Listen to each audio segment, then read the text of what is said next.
Cuando los corazones pierden su luz propia, hay enigmas que ni los mismos dioses comprenden. Al igual que los mortales, los dioses tenían necesidades tan mundanas y corrientes como cualquier ser humano, pero para saciar sus deseos ignoraban las posibles consecuencias que eso implicaba.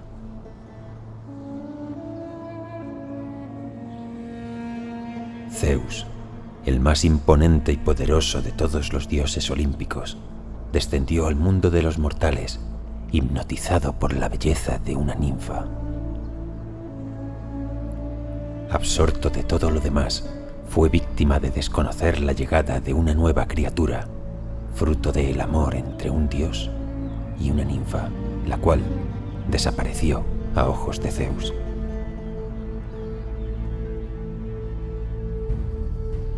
Tiempo después, el fuerte llanto de una criatura abandonada llegó a oídos de la diosa Afrodita, diosa de la belleza, el amor y el deseo.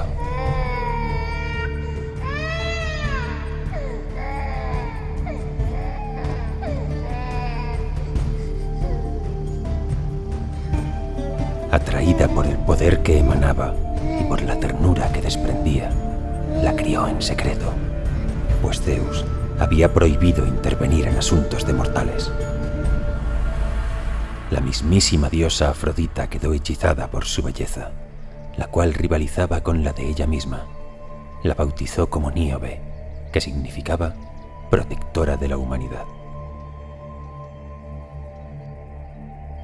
Afrodita vio cómo el poder de Zeus se debilitaba continuamente desde el nacimiento de Níobe.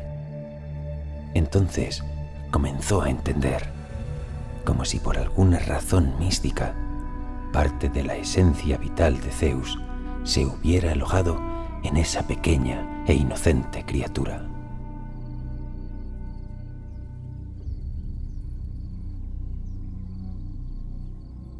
Afrodita no avisó a Zeus de tal cosa, pues él la habría quizás exiliado en un ataque de ira, muy común en él, a pesar de su sabiduría.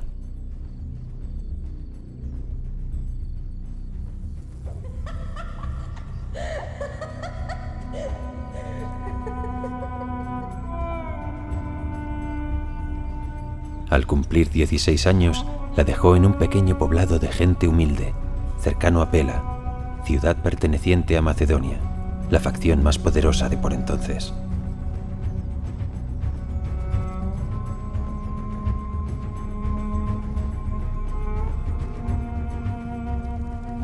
Consciente de que no podría seguir protegiéndola durante mucho más tiempo en el mundo de los mortales, fue desapareciendo, dejando su forma carnal y convirtiéndose en un aura casi espectral. Aura que se vincularía a la joven, pues así jamás dejaría sola a Níobe, también formaría parte de ella. De ese modo, si Zeus la mataba, también mataría el espíritu de Afrodita.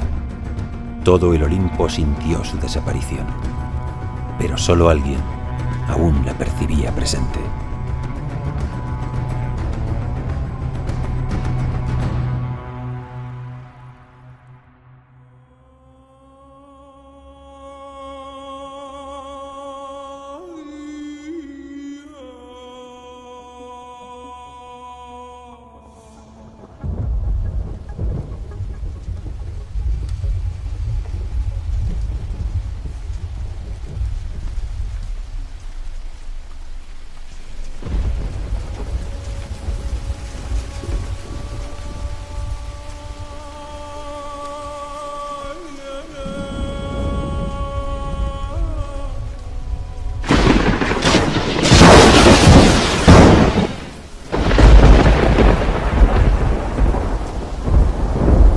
Zeus bajó del cielo.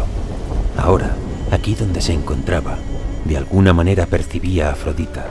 La sentía presente, pero ante él no estaba la diosa de la fertilidad, sino una niña pequeña que le miraba detenidamente con emoción.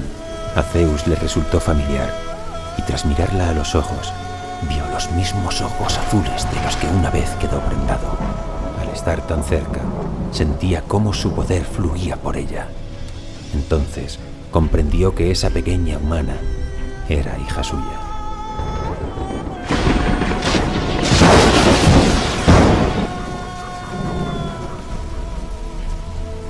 Pero Zeus no era el único que percibió esta energía.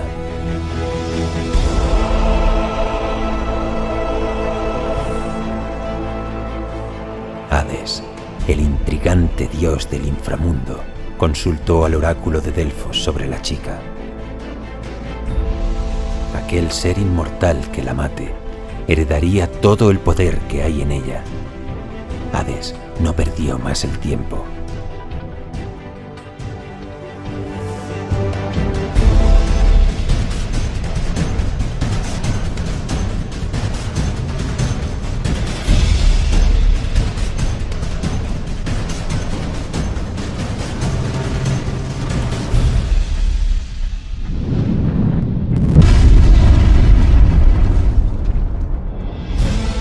Los dioses descendieron del Olimpo.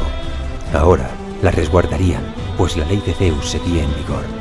Ningún dios puede intervenir en el devenir de ningún mortal, ni si vive o muere. Si algo le llegara a suceder a la chica, el Olimpo dejaría de ser tal y como lo conocemos.